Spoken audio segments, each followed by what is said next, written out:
She demolished my ideal cabin, leading me to convert her mansion into the neighborhood's official dump. The whole thing was captured on my security cameras. It was 7:00 a.m. on a Tuesday. The HOA president, Vivian Blackwood, appeared with a crowbar in hand and a look of pure fury in her eyes. She proceeded to tear my handcrafted shutters from their hinges. Shutters I had fashioned from my grandfather's century-old barnwood were tossed into a dumpster as if they were trash. I heard the splintering sound of irreplaceable reclaimed wood and the metallic shriek of her crowbar against hand-forged hardware.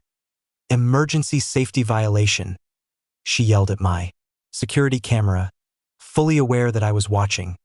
She then picked up a sledgehammer and began to obliterate the stone walkway that had taken me 3 perfect months to lay. Each deafening strike destroyed years of meticulous craftsmanship. In just 20 minutes, $4,200 of custom work was annihilated. All because she deemed my cabin an eyesore. But there's a funny thing about karma. It sometimes possesses a unique sense of humor. What action would you take if your own dreams were smashed with a sledgehammer? Share your most outrageous HOA horror story below and be sure to hit that subscribe button. Now, let me go back and explain how this entire nightmare began. My name is Garrett Millwright, and 3 years ago, I was convinced I had found paradise. I am 52, a retired Navy engineer who dedicated 25 years to constructing bridges in locations most people would struggle to pronounce. After my wife, Sarah, succumbed to cancer, I sought a peaceful place to heal. She had always cherished rustic living, often saying that modern houses possessed all the charm of a dentist's office. Using my military savings, I purchased 2 acres in Whisperwind Estates, Colorado. The aroma of pine sap combined with my morning coffee became my new daily ritual as I devoted 18 months to building my dream cabin. This wasn't some prefabricated kit.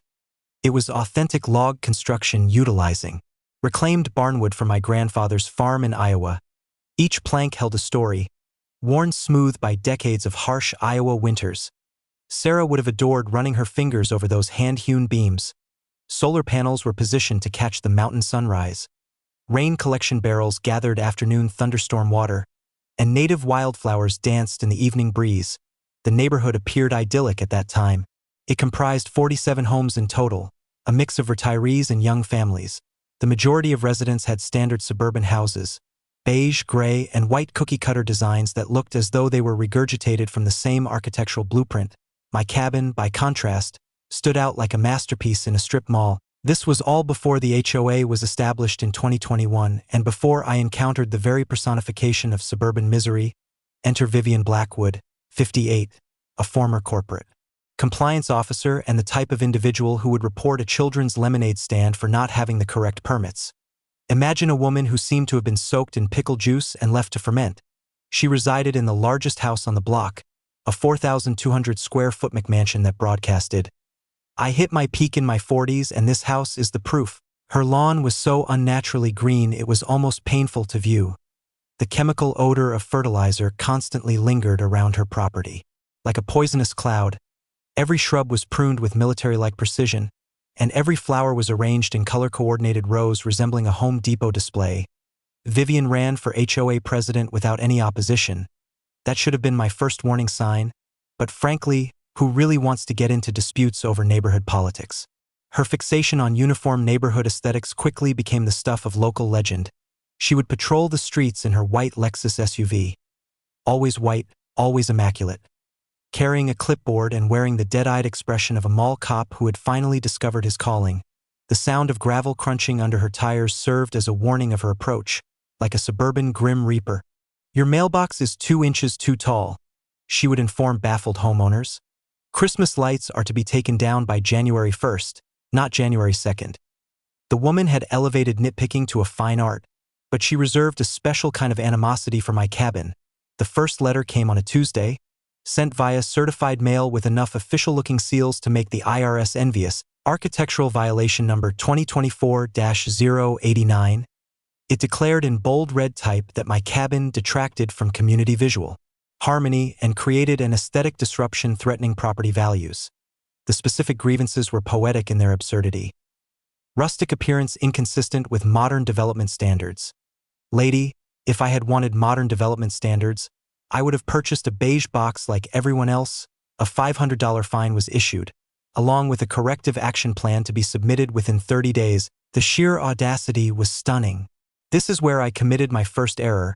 I attempted to reason with an unreasonable individual. I located my original HOA documents, found the grandfathered structure clause which was as clear as mountain air, and composed a polite email including the legal paperwork. Dear Mrs. Blackwood, I wrote, my cabin predates your HOA by 8 months. Her reply was complete radio silence. 2 weeks later, another certified letter arrived with the thud of bureaucratic retaliation. She was now asserting that grandfather clauses were not applicable to aesthetic violations, which was akin to saying gravity doesn't affect ugly people. The fine had increased to $750, plus new fees for my excessive outdoor decorations, wind chimes, and non-conforming landscaping, wildflowers instead of a chemical-laden wasteland. It was then I understood that this was not about property values, this was a war, and Vivian Blackwood had just started a conflict with the wrong engineer. Vivian's subsequent action was to call in the cavalry, or as she referred to him, her architectural consultant. Brandon Blackwood arrived at my property the next Tuesday in a rusty pickup truck that appeared to have gone through a blender. He was in his 20s, unemployed, and held a clipboard as if it were Excalibur. The young man had the self-assurance of someone who has never been punched for being incorrect. Ma'am says your cabin's a safety hazard, he declared, adjusting his backward baseball cap. The smell of energy drinks and questionable life decisions emanated from him like cologne. From my kitchen window, I observed this architectural expert measuring my property with a tape measure that looked like it came from a garage sale. Click, stretch, scribble, click, stretch, scribble. The display was almost believable. If you were ignorant about actual construction, 20 minutes later, Brandon delivered his findings with the dramatic flair of a prosecutor concluding a murder trial. My cabin breached setback requirements by 18 inches. The stone walkway was an unpermitted hardscaping modification. The total cost was a $2,000 emergency compliance fee, due immediately, plus daily penalties of $100 until the violations were rectified. The kid actually gave me an invoice for shattering my peace of mind. That's when my neighbor, Rex Cartwright, came to my door. Rex is 73, a retired surveyor, and the kind of man who still keeps a slide rule, just in case. His weathered hands held a steaming mug of coffee that smelled of salvation. Garrett, he said, his voice imbued with the authority of 4 decades of measuring property lines. That boy couldn't survey a sidewalk without getting lost. You want me to show you what 18 inches really looks like? 20 minutes later, Rex had his professional gear set up on my lawn. The metallic click of his surveying equipment was the sound of precision itself. While Brandon had used a flimsy tape measure like a drunkard playing pin the tail on the donkey, Rex utilized laser technology capable of measuring the distance to the moon. Your cabin's 4 feet inside the required setbacks, Rex stated, showing me the digital readout. That walkway was put in by the original builder before any HOA was formed. The kid's measurements are off by approximately. He paused for dramatic effect. Everything. Brandon had fabricated his entire report. I recalled something a Navy friend had told me about handling bureaucratic harassment. Always insist on professional surveys for any measurement disputes, as most violations rely on eyeball estimates and wishful thinking, not precise measurements. It turns out, professional surveys cost a few $100s but can prevent thousands in fraudulent fines.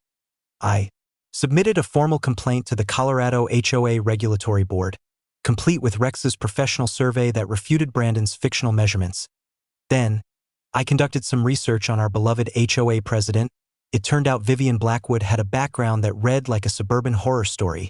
She had been ousted from her prior HOA in Denver for financial misconduct and harassing homeowners. The woman was essentially a professional neighborhood terrorist who had discovered a new territory.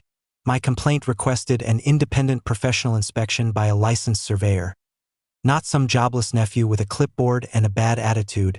Vivian's reply came faster than a pizza delivery. Her high-priced Denver lawyer sent a cease and desist letter, asserting that my complaint was harassment of elected officials and threatening a defamation lawsuit for disseminating false information about Mrs.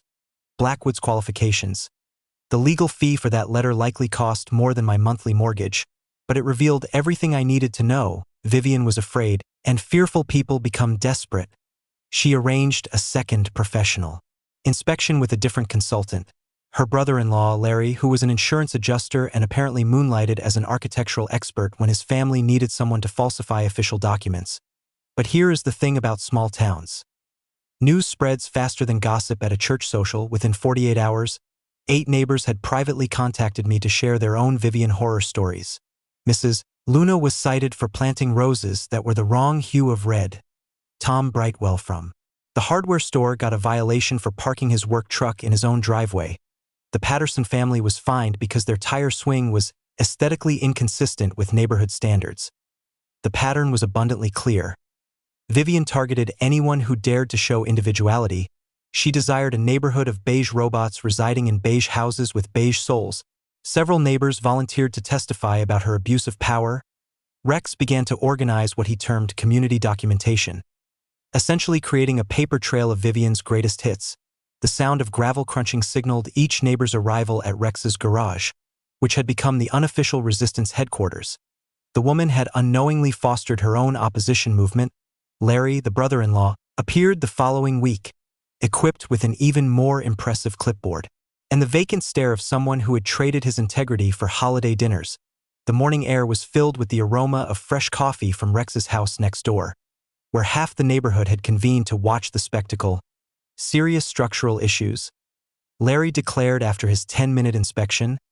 Loose deck railings, potential fire hazard from wood construction. This property requires immediate professional intervention. Standing there, listening to this insurance adjuster masquerade as a structural engineer, I had an important realization. Vivian wasn't just incorrect. She was desperately, spectacularly, and criminally incorrect, and desperate people make catastrophic errors. Larry's comprehensive structural assessment was a work of imaginative fiction. Following his 10-minute inspection, which wouldn't have qualified him to judge a paper airplane competition, he pronounced my cabin a threat to humanity itself. Serious safety violations, he announced, scribbling on his clipboard with the frantic energy of a student cramming for an exam. The scratching sound of his pen on paper filled the morning quiet. Loose deck railings that could collapse and kill someone. This wood construction is basically a ticking time bomb. The scent of his cheap cologne mingled with nervous sweat as he concocted violations more quickly than a politician makes campaign promises. $5,000 in emergency safety remediation fees due immediately. And, of course, all work had to be done by HO-approved contractors, who, coincidentally, were more of Vivian's relatives, charging 3 times the standard rate. But this is where Vivian made her first significant misstep. She was so fixated on destroying my cabin that she overlooked her own vulnerabilities. That evening, my friend Marlene from the county clerk's office called with information that brightened my entire week. The excitement in her voice crackled over the phone like static electricity. "Garrett, you won't believe what I discovered in the public records," she said. "Your friend Vivian's property is practically a masterclass in how to violate every building code at once." It turned out Vivian's McMansion was a testament to illegal construction. 15 unpermitted additions, including a swimming pool that breached county setback requirements by 12 feet. The very deck that Larry had just claimed my cabin needed? Vivian's own deck was constructed without permits and extended unlawfully onto county easement land. The crowning detail was that she owed $18,000 in back county taxes and code violation fines. Her property was essentially a Pinterest board titled Construction Violations. Greatest hits? I spent that night reviewing old Navy manuals on dealing with corrupt officials, recalling advice about combating bureaucracy with superior bureaucracy. The key is to always require professional documentation. Rather than relying on family members with clipboards, the following morning I hired Dr. Martinez, a licensed structural engineer with 40 years of experience and credentials that were actually meaningful.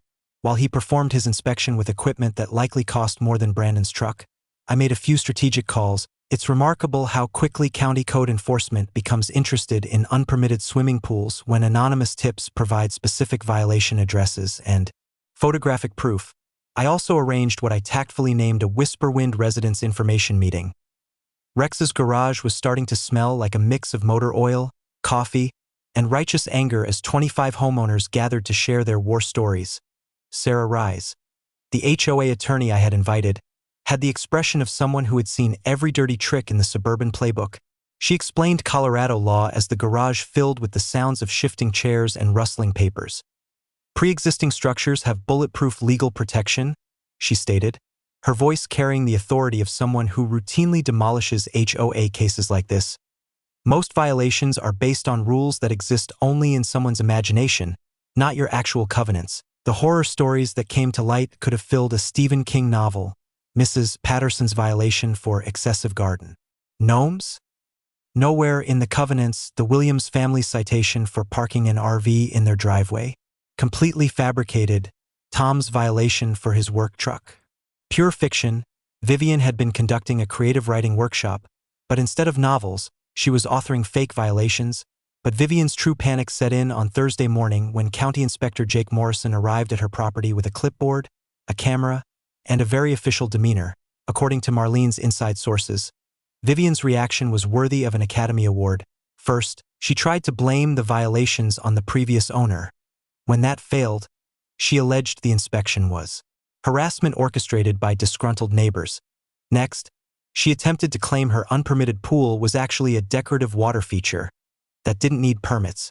Finally, in a moment of sheer desperation that would have impressed a mob boss, she produced an envelope with $1,000 cash and offered it to Inspector Morrison to overlook minor paperwork discrepancies. The sound of handcuffs snapping shut is surprisingly loud in suburban Colorado. By Friday afternoon, Vivian was facing federal charges for attempting to bribe a government official. Her mugshot, featuring her HOA president badge still pinned to her blazer, became the talk of 3 counties. Dr. Martinez's report on my cabin read like a love letter to proper construction. 0 safety issues, exceeded all building codes, and built to last another century. Meanwhile, Vivian's property was condemned pending an environmental assessment because her illegal pool installation had potentially contaminated the groundwater. It was then that I found something in the county records that would alter everything. Something that would transform Vivian's obsession with property values into the most ironic form of justice imaginable. Her mansion was about to become incredibly useful to the community, just not in a way she could have ever foreseen. Vivian posted bail by Friday afternoon, and her first action was pure desperation masked as revenge.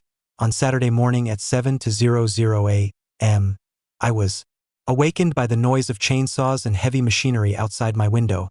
Cutting through the pine-scented mountain air was the acrid smell of diesel exhaust and the metallic screech of power tools. Vivian had hired what she termed an emergency landscaping crew to trim trees near power lines. Trees that just so happened to be on my property line. The crew leader, a man named Dale with arms like tree trunks and the moral flexibility of a used car salesman, was instructing his workers to accidentally damage my solar panel connections. I watched on my security camera as they maneuvered their cherry picker directly above my electrical system. Bolt cutters gleaming in the morning light. The sound of metal grinding against metal filled the air as they cut branches that were nowhere near any power lines. But Dale had not anticipated 2 things: my military-grade paranoia about security systems and the fact that I had been expecting exactly this kind of sabotage.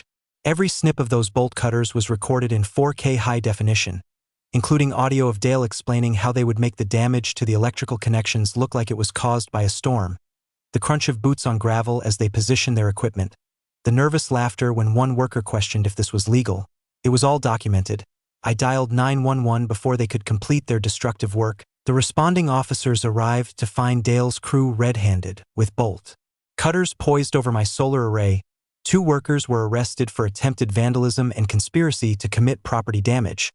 Dale tried to claim they were merely following orders from their employer. When the police inquired who had hired them, Dale provided a receipt showing a payment of $800 in cash from one Vivian Blackwood for emergency tree trimming services. The sound of handcuffs clicking for the second time in a week was even more satisfying than the first. But while Vivian was busy orchestrating her sabotage, I had been conducting research that would change the entire situation. You know how you sometimes find exactly what you need in the most mundane places? I found it in a water-damaged folder that had been buried under the debris from her sledgehammer attack. The folder held the original 2019 County Environmental Impact Assessment for Whisper Wind Estates. Page 47 made my coffee cup freeze halfway to my mouth. Our entire neighborhood had been built on a former landfill, and not just any landfill. A 1987 industrial waste site that had been, according to county records, properly sealed. That chemical odor I had always blamed on Vivian's lawn fertilizer? That was methane gas from decomposing waste 30 feet below ground. Vivian's property was situated at the lowest elevation, exactly where the most contaminated soil had been deposited. Her illegal swimming pool hadn't just violated setback requirements. It had potentially breached the sealed containment barriers meant to prevent toxic waste from leaching into the groundwater. I called my friend Marlene at the county clerk's office, barely able to control my excitement, the rustle of papers over. The phone sounded like victory as she retrieved environmental records. What she discovered was beautiful in its poetic justice. Vivian's pool installation had triggered automatic environmental monitoring requirements that she had completely disregarded. Soil contamination around her property surpassed EPA safety thresholds by 400%. Methane gas levels were increasing weekly. Her mansion was literally poisoning the neighborhood. Garrett, Marlene's voice carried the gravity of someone announcing Christmas morning. The county has the authority to designate contaminated properties as emergency waste collection sites. Environmental law supersedes all HOA covenants. From my Navy days, I recalled reading about communities petitioning for centralized waste collection when environmental hazards necessitated containment. Environmental contamination plus emergency collection authority plus Vivian's perfectly situated toxic property equaled the most ironic justice imaginable. Dr. Janet Cross from the university confirmed my suspicions on Tuesday morning. Her testing equipment beeped like an agitated smoke detector as contamination readings soared around Vivian's foundation. The chemical smell intensified near her pool area, mingling with the morning air like industrial perfume. "This is serious contamination," Dr. Cross announced, her voice strained with concern. "The pool installation definitely breached containment barriers. This is spreading to neighboring properties." Wednesday brought county environmental enforcement in full hazmat suits, who cordoned off Vivian's mansion as if it were a crime scene. The sight of professionals treating her property like a toxic waste site was visible from every house in the neighborhood. When Vivian returned from her second arrest to find her mansion encircled by environmental warning signs and monitoring equipment, her shriek of rage echoed across 3 counties. She appeared at my door on Thursday morning, her face red enough to light up Las Vegas, demanding to know what I had done to her property. "I didn't contaminate your soil, Vivian," I replied calmly, the sound of environmental monitoring equipment beeping in the background. "You did that when you illegally installed that pool. I just reported the public health hazards." The look on her face as reality set in was worth every violation notice she had ever sent me. The real bombshell came when I was clearing debris from Vivian's sledgehammer. Rampage, tucked beneath a pile of shattered stone fragments, I discovered a water-damaged folder that would change everything. Inside were the original 2019 environmental impact documents for Whisper Wind Estates. Papers that should have been disclosed to every homeowner but had somehow been overlooked. The musty scent of water-damaged paper mixed with the lingering smell of concrete dust as I laid the documents out on my kitchen table. Page 47 made my blood run cold. Our entire neighborhood was built on a former industrial landfill, not just household waste, but chemical solvents, heavy metals, and toxic refuse from 3 manufacturing plants had been dumped here between 1978 and 1987. The proper closure and sealing mentioned in county records was nothing more than a thin layer of soil and some wishful thinking. A metallic taste of fear filled my mouth as I read contamination reports that should have prompted evacuations 35 years ago. Methane gas, benzene, and lead levels that would make Flint, Michigan, envious. And Vivian's mansion was situated directly over the most contaminated area. My hands shook as I called Marlene at the county office. The urgency in my voice cut through her usual cheerful tone like a blade. "Marlene, I need every environmental record for Whisper Wind Estates from 1985 to today. Emergency priority." The rustling of papers over the phone sounded like salvation as she delved into archives that hadn't been accessed in decades. What she uncovered was environmental negligence so profound it belonged in a disaster film. "Garrett," her voice dropped to a whisper, "this is bad. Really bad. The containment system was never properly sealed. Groundwater monitoring was canceled due to budget cuts. 3 different consultants recommended immediate remediation, but their reports were suppressed. Then came the piece of information that made it all click. Vivian's illegal pool installation hadn't just violated building codes. It had punctured the failing containment membrane. Her 12-foot excavation had created a direct conduit for 35 years of buried toxins to reach the surface.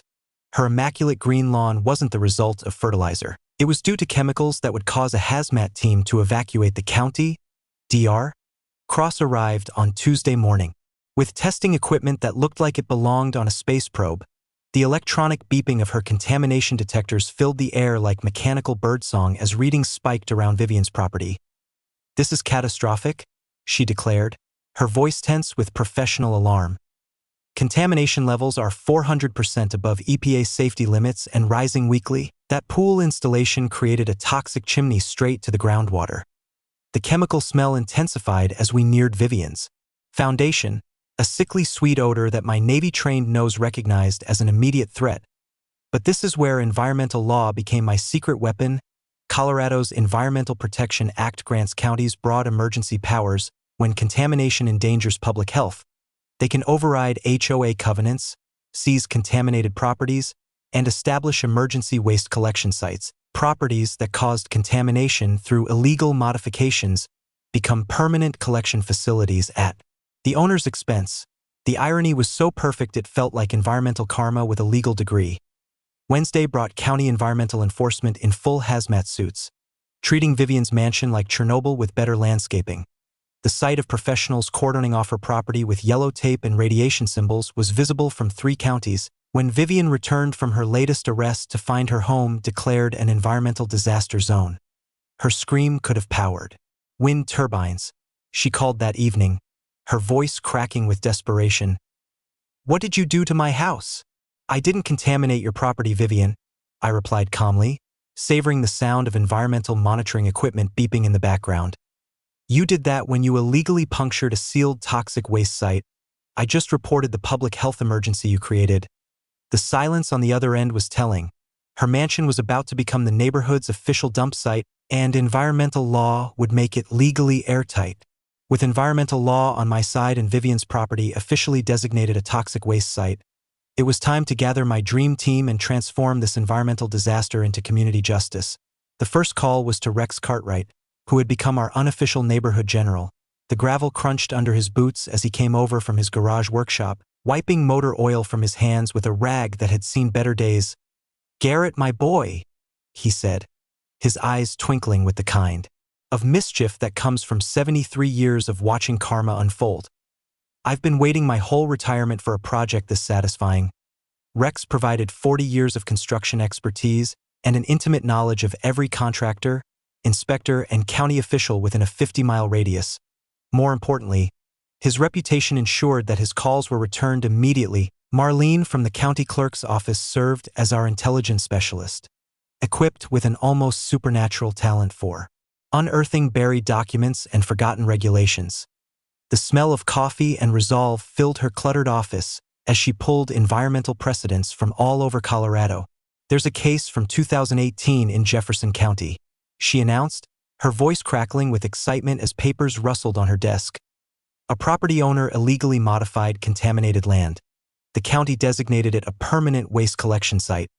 The owner sued, lost, and ended up paying for 20 years of waste management services. Tom Brightwell from the hardware store volunteered to be our community organizer. Tom knew everyone trusted him, and he had been personally wronged by Vivian for parking his work truck in his own driveway. The man was driven by a motivation that could power a small city, but the true game-changer was Dr. Janet Cross, the environmental scientist who had become captivated by our predicament. She brought credentials that could intimidate EPA regulators and testing equipment that looked like it belonged in a science fiction film. "This is a textbook case for emergency waste designation," she explained, her voice carrying the authority of someone who had authored actual textbooks. "Contamination caused by illegal property modification, ongoing public health threat, perfect drainage location for centralized collection." Here's something I learned from my Navy days about fighting bureaucracy. Always have legal support that knows more regulations than your opponents. Sarah Rise, our HOA attorney, brought in her environmental law partner, Janet Morrison, a woman who had built a career dismantling property developers who cut environmental corners. "Environmental law trumps everything," Janet stated during our strategy session in Rex's garage. The metallic click of her briefcase opening sounded like ammunition being loaded. HOA covenants, property rights, zoning restrictions, none of that matters when public health is at stake.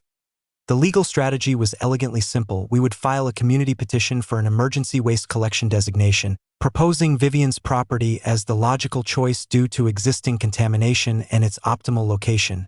Environmental law would override any objections, and her illegal modifications made her financially liable for the ongoing services.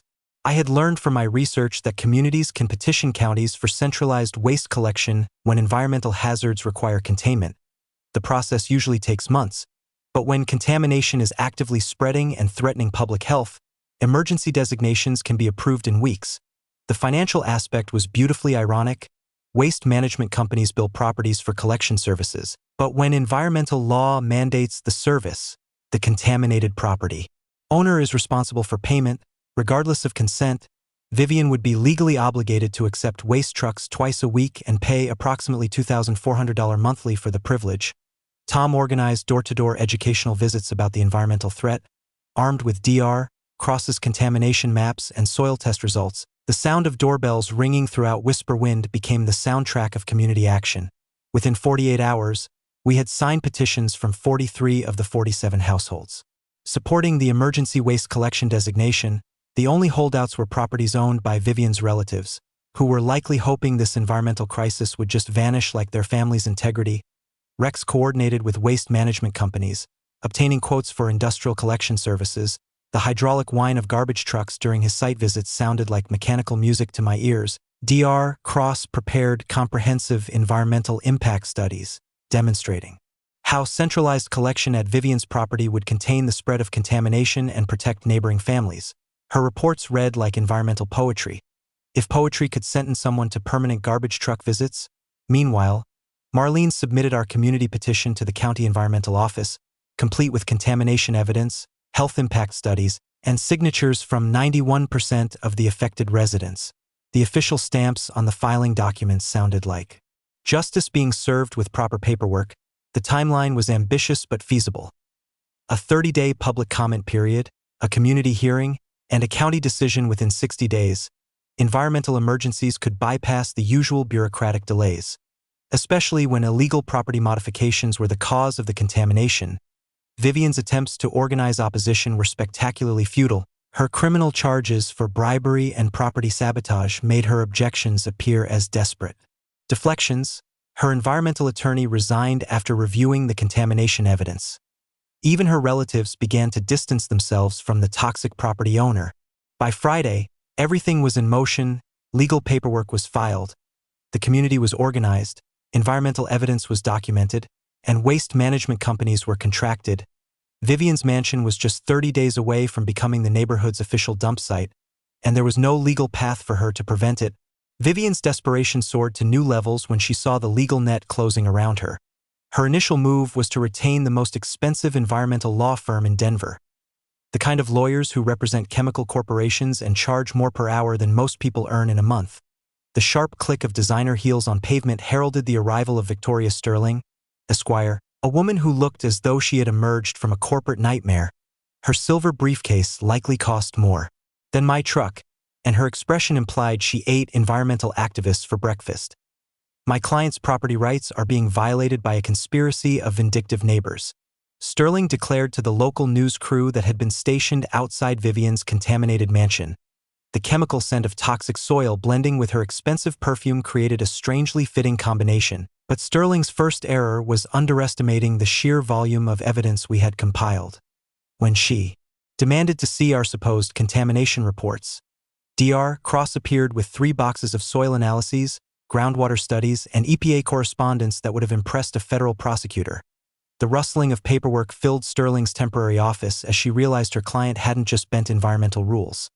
She had pulverized them and scattered the pieces into the groundwater. Vivian's second tactic was pure psychological warfare.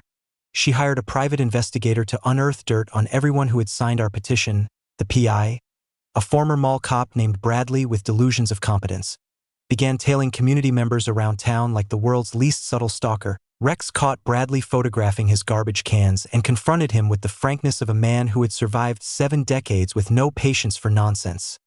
"Son," Rex said, his voice carrying the authority of someone who had outlived 3 economic recessions. "If you don't stop harassing my neighbors, you're going to find out why they make restraining orders." Bradley's surveillance operation lasted exactly 4 days before Tom Brightwell organized a community watch that made the PI's job impossible. Nothing screams amateur hour like attempting to secretly photograph people in a neighborhood where everyone knows everyone else's schedule. But Vivian's most desperate maneuver was trying to sabotage the environmental testing itself. On Thursday morning, Dr. Cross arrived at her monitoring station to find that someone had tampered with the soil sensors overnight. The electronic beeping that should have indicated normal readings was eerily silent. Security footage from Tom's hardware store across the street captured Vivian and her nephew Brandon sneaking around the monitoring equipment at 2 a.m., armed with wire cutters and the kind of criminal stupidity that makes prosecutors grin. She cut the cables to the methane detectors. Dr. Cross announced, her voice tight with professional outrage. Tampering with environmental monitoring equipment is a federal crime. The sound of federal marshals arriving at Vivian's door on Friday morning was music to the entire neighborhood's ears. Interference with EPA monitoring equipment carried severe penalties, and Vivian's late-night sabotage had been recorded in high-definition detail. But this is where Vivian's desperation became everyone else's opportunity. Her tampering had actually expedited the contamination monitoring process. When federal environmental crimes investigators arrived, they brought their own equipment and discovered contamination levels even higher than Dr. Cross had initially measured. The FBI's Environmental Crime Unit doesn't play around. Within 6 hours, they designated Vivian's property as an immediate environmental hazard requiring emergency intervention. Her mansion was surrounded by federal agents treating it like the toxic waste site it had become. Meanwhile, Sterling was losing credibility faster than Vivian's property was leaking toxic chemicals. Her legal strategy shifted from deny contamination to minimize responsibility to please don't let my client go to federal prison. The County Environmental Office, now supported by federal authority, fast-tracked our waste collection petition. What should have taken 60 days was condensed into 2 weeks due to the immediate public health emergency created by Vivian's environmental sabotage. Tom organized community meetings in his hardware store, the scent of sawdust and coffee mingling with the satisfaction of watching justice unfold in real time. 45 households now supported immediate waste collection designation, with only Vivian's 2 relative-owned properties abstaining. Rex coordinated with waste management companies, who were practically drooling at the prospect of a federally mandated collection contract. The sound of diesel engines and hydraulic systems being tested echoed through the neighborhood as companies prepared for the most ironic installation in waste management history. Dr. Cross's supplemental environmental report, filed with federal backing, recommended immediate centralized waste collection to prevent further contamination spread.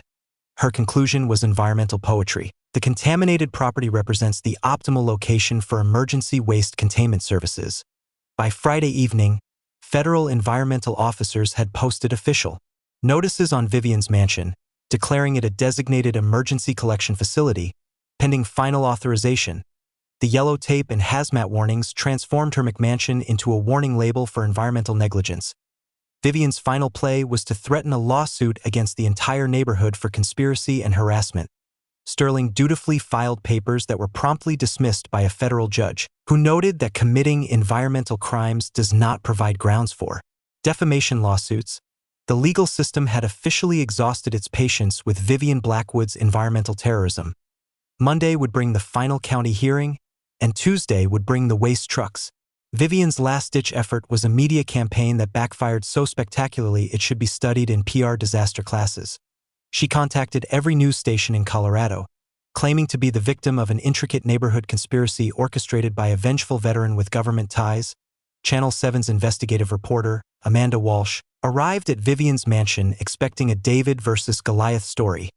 Instead, she encountered a woman standing beside federal environmental warning signs, insisting that the soil contamination was fake news fabricated by disgruntled neighbors. The acrid smell of methane gas mixed with Amanda's confusion as Vivian gestured wildly at hazmat equipment while maintaining that the EPA was part of the conspiracy.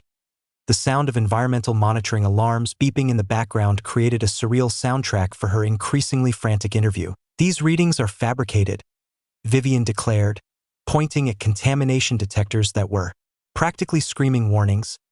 "My property has never been cleaner. This is all a scheme to steal my beautiful home."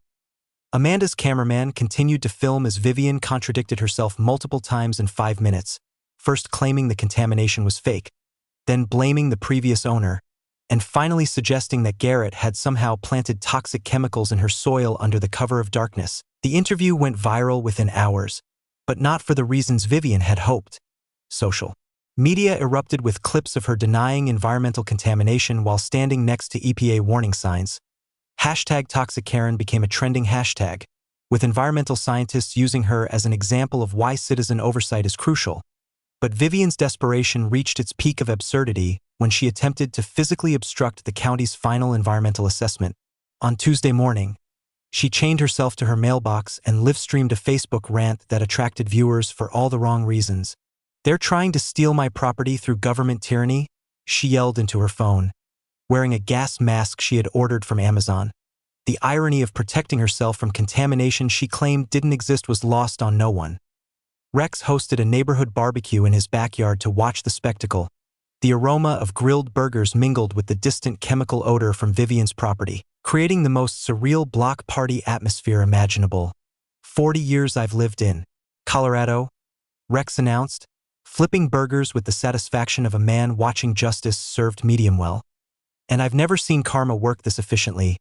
County environmental officers arrived with bolt cutters and zero patience for environmental terrorists chained to mailboxes. The metallic snip of the chains being cut sounded like freedom itself as they removed Vivian from her own property for obstructing federal environmental remediation. Dr. Cross performed her final contamination assessment while Vivian was being processed for her 4th arrest in 2 months. The electronic beeping of the testing equipment created a methodical rhythm as the readings confirmed what everyone already knew.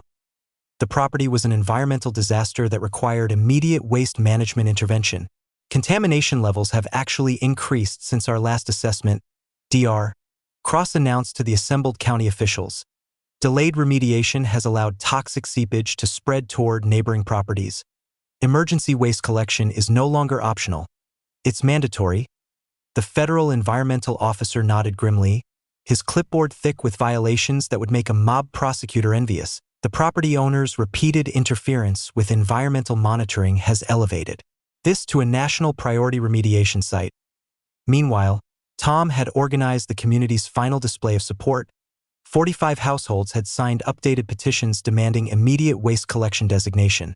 The rustling of paper as signatures were gathered sounded like democracy in action. Sterling, Vivian's expensive lawyer, made one last desperate attempt to delay the inevitable. She filed an emergency injunction, claiming the county lacked the authority to designate waste collection sites on private property. The federal judge's response was swift and brutal. Environmental protection supersedes property rights when contamination threatens public health. The petitioner's illegal modifications created this emergency. Motion denied. That afternoon brought news that sealed Vivian's fate for good. The EPA had designated her property as a Superfund candidate site due to the severity of the contamination and the ongoing public health threat. Federal environmental law now mandated whatever remediation the county deemed necessary. Vivian's property had officially become federal government property in all but name. The county's final decision came on Friday via certified mail to every household in Whisperwind Estates. The official wording was bureaucratic poetry. Property located at 1247 Whisperwind Lane is hereby designated as the Whisperwind Emergency Environmental Collection Facility. Effective Monday, pending federal environmental oversight, Vivian's mansion had officially become the neighborhood dump, with federal backing and legal authority that even her expensive lawyers couldn't challenge. On Saturday evening, waste management trucks arrived for final site preparation.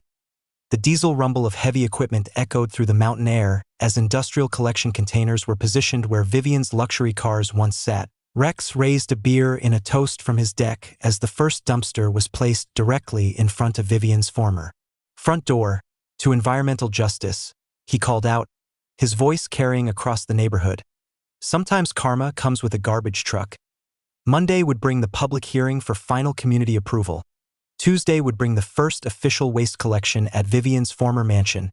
The Whisperwind Emergency Environmental Public Hearing, held on Monday evening at the County Community Center, was standing room only. 200 people filled the auditorium. Residents, environmental activists, media crews, and county officials who had never encountered a case quite this spectacular.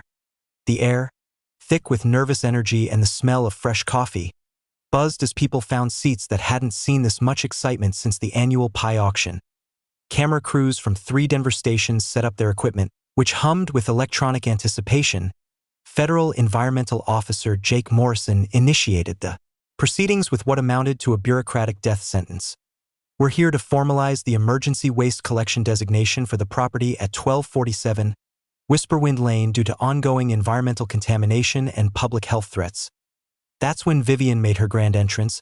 She burst through the back doors in an orange jumpsuit, apparently just released from her latest arrest, flanked by a court-appointed public defender who looked like he would rather be handling tax evasion cases. The metallic jingle of an ankle monitor announced her arrival like the world's most pathetic wind chimes. "This is a kangaroo court designed to steal my property?" she shrieked, her voice reverberating off the auditorium walls. "These people conspired to destroy my life because they're jealous of my success." The federal judge presiding over the hearing banged his gavel with the authority of someone who had heard every excuse imaginable. "Miss Blackwood, you are here as an observer only. Any further outbursts will result in your immediate removal." Dr. Cross presented her environmental findings with the precision of a surgeon detailing a particularly interesting tumor. Charts displayed contamination levels that made seasoned EPA agents wince. Photographs showed the environmental catastrophe Vivian's illegal pool had caused. Soil contamination exceeds EPA safety limits by 600%. Dr. Cross stated, her laser pointer highlighting readings that glowed red on her presentation screen. Methane gas emissions pose immediate explosion risks. Groundwater contamination is spreading to adjacent properties daily.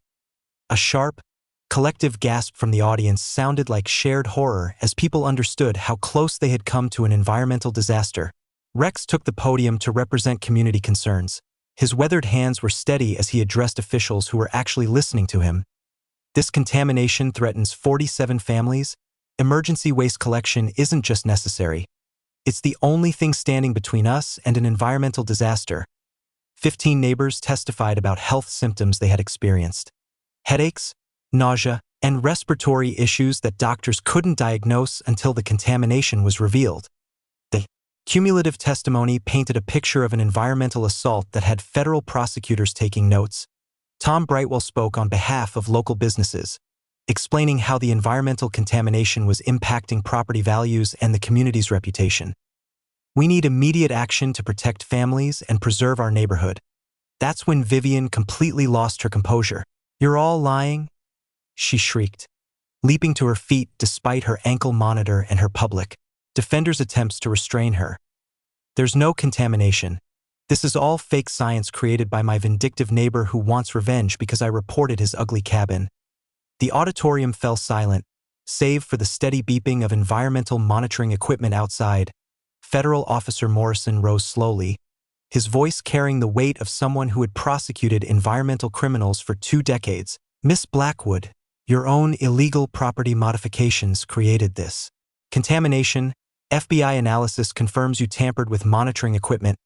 EPA soil samples show toxicity levels that would require an evacuation if not for these emergency containment measures." Then, it was my turn. I walked to the podium, feeling 200 pairs of eyes on me. The microphone feedback echoed for a moment before settling into perfect clarity. "Vivian, 2 years ago, you called my cabin an eyesore that hurt property values," I said, my voice steady and calm. "You said it was ugly and didn't belong in our community." Vivian's face turned a shade of red bright enough to power Christmas lights as she realized where I was going.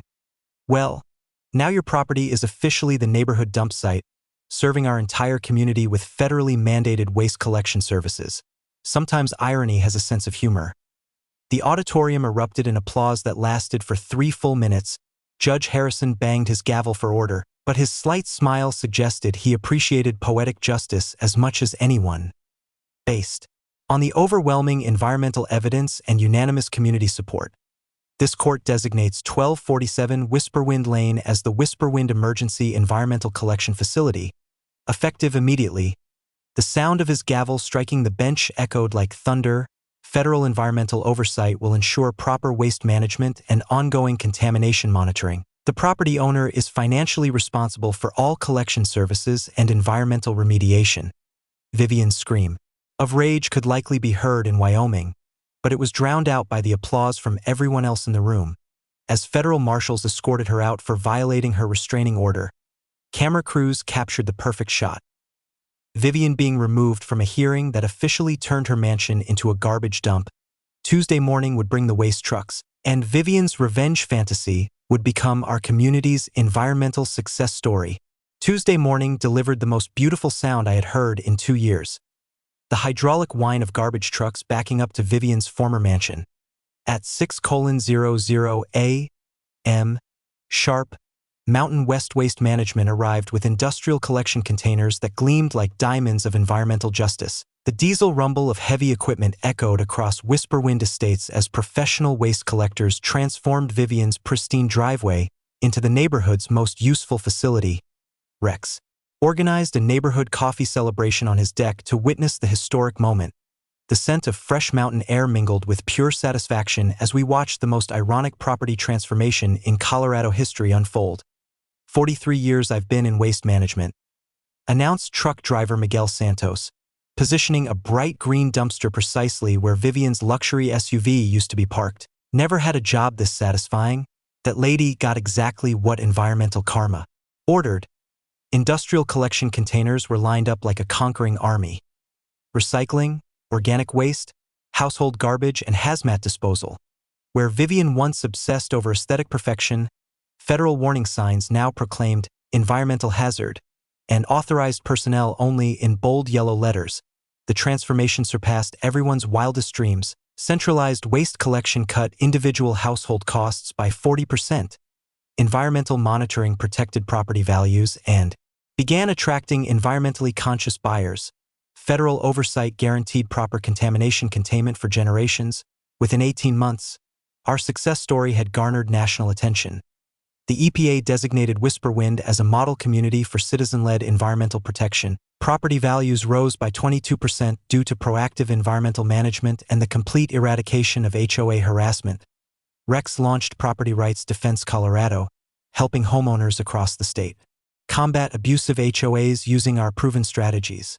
His first victory was stopping an HOA in Boulder from fining a veteran for installing solar panels. Tom's Hardware Store became a regional hub for environmental testing supplies, generating enough profit to sponsor 3 annual college scholarships for environmental science students. Marlene won the election for County Environmental Oversight Commissioner, establishing the strongest HOA accountability laws in Colorado's history.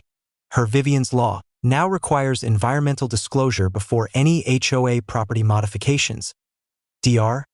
Cross founded the Whisperwind Environmental Justice Institute, training communities nationwide to identify and combat environmental threats. Her research station attracts environmental scientists from 6 universities. I established the Sarah Millwright Environmental Protection Scholarship, awarding $5,000 annually to students fighting environmental injustice. The fund has grown to $150,000 through donations from supporters of our environmental victory worldwide. But the real magic occurred within our community spirit. Monthly environmental festivals now showcase renewable energy, sustainable living, and community gardening. The Neighborhood Watch evolved into the Whisperwind Environmental Guardians, who monitor air quality and protect natural habitats. Children now learn environmental science by observing professional waste management and contamination remediation. What began as revenge evolved into education, conservation, and community pride. As for Vivian, she served 2 years in a federal environmental crime facility, working on the recycling detail for minimum wage. Upon her release, she was banned from all HOA leadership positions statewide and mandated to complete 1,000 hours of environmental cleanup community service. Her mansion remains the Whisperwind Environmental Collection Facility, generating $3,200 monthly for ongoing environmental monitoring while serving our community with efficient waste management. The irony never ceases to be delicious. Every Tuesday and Friday, I watch garbage trucks serve our community at the former palace of the woman who called my dream cabin an eyesore. The hydraulic whine sounds like environmental justice singing opera. My cabin still stands exactly as Sarah and I designed it. Solar panels catching the sunrise, wildflowers attracting butterflies, and stone walkways leading to a workshop where I craft furniture for customers nationwide. A bronze plaque by the front door reads, Sarah's Environmental Dream, where love built something beautiful and sustainable. The morning coffee still tastes like freedom. The pine air still smells like victory. And twice a week, I have front row seats to the most satisfying garbage collection in environmental history. Here are the key legal weapons that won this war. Always demand professional surveys for measurement disputes, research county environmental records for hidden contamination, and remember that environmental law trumps all HOA authority when public health is threatened. Your turn. Drop your craziest HOA horror story in the comments below. The more outrageous, the better. Subscribe to End for HOA for more epic battles against neighborhood tyrants, and smash that notification bell. Because next week we're exposing how I caught my HOA president embezzling $80,000 and turned her house into a community garden. Justice tastes sweetest when it's served with garbage trucks and federal environmental oversight. Where are you watching? That's all for today's HOA nightmare. If watching this made your day, smash that like button, share your thoughts down below, and make sure you're subscribed. More outrageous neighborhood showdowns are just around the corner.